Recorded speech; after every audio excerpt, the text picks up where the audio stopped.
Hey everyone, just wanted to talk to you about this side-by-side Whirlpool refrigerator. Issue is it's making a loud noise and is losing cooling. So what you're going to see in this video is that there is a bunch of ice built up around the fan shroud, and this ice built up enough where it stopped the fan completely from rotating. So at one point it was scraping and making a loud noise, and now it is completely stopped. So it has started to cool poorly.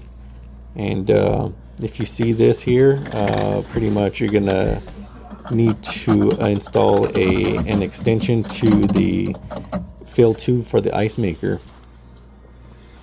So I'll link part number for that extension in the description.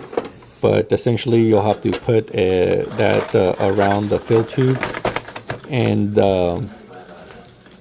zip tie it, and then that will help prevent the water leaking down the back wall. I will link a PDF of the instructions on how to install that. This is how it looks after I removed all the ice. Nice and smooth, no more scraping.